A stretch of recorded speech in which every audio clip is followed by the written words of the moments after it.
ప్రతిరోజు ఇది 4వ రోజు. ఈరోజు ఉన్నత వారాహి రూపంలో అమ్మవారు దర్శనమిస్తారు. మనలో ఉండేటువంటి అహంకారాన్ని కోరిక తీర్చింది అమ్మవారిని, తాలిబొట్టు ఇచ్చింది, వెండి చొప్పు మొత్తం అన్నీ తాకితే ఊరుకుంటుంది ఆ సమూహం. ఒక మసీదు తాకితే ఊరుకుంటుందా? హిందూ మతం, హిందూ దేవాలయం మీద జరిగే దాడుల్ని అది చూసి చూడనట్టుగా వాళ్ళ రాజకీయ అవకాశాల కోసం అధికారం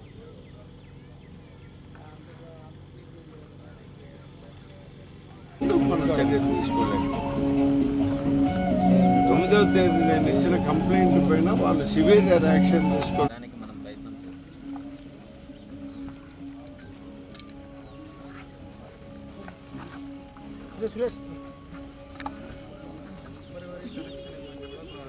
ఈరోజు హైకోర్టు ఆర్డర్ ఇచ్చింది. దీనికి టెంపరీ ఫెస్టివల్ కనెక్షన్ ఇవ్వండి అని చెప్పి నిన్న అండి బా వెనక్కిరా.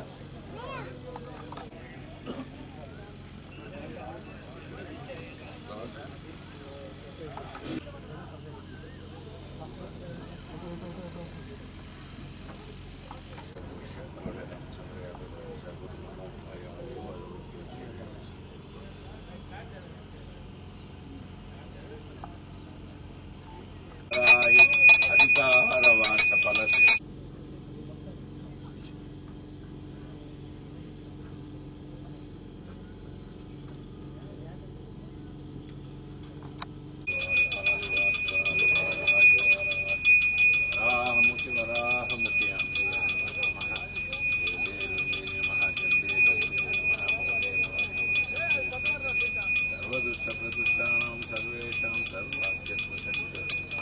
సర్వకార్యసిద్ధిర్దే శ్రీ ఆదివారాహి నమోస్తుతే.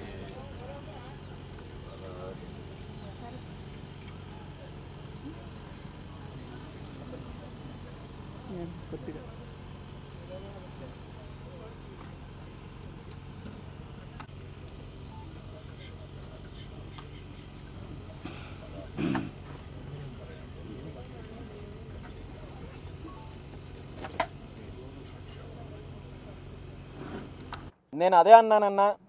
రాష్ట్రంలో గత 2019 నుండి 24 వరకు ఒక రకమైన అరాచక పరిపాలన కొనసాగింది. రాష్ట్రంలో ప్రతి ఒక్క వర్గం పైన దాడులు జరిగాయి, అన్యాయానికి గురయ్యారు. హిందువులకు కావచ్చు, పండుగలకు సంబంధించి కావచ్చు, దేవాలయాలకు సంబంధించి కావచ్చు. ఆ అరాచకాన్ని భరించలేకే రాష్ట్ర ప్రజలు కూటమి ప్రభుత్వానికి అధికారంకి ఇస్తే వీళ్ళు ఇంకొక అడుగు ముందుకు వేసి వీళ్ళ అవినీతికి ఎక్కడెక్కడ ఏమేమి అడ్డం వస్తే వాటన్నిటినీ కూడా విధ్వంసం చేసుకుంటూ వెళ్ళే కార్యక్రమం చేస్తున్నారు.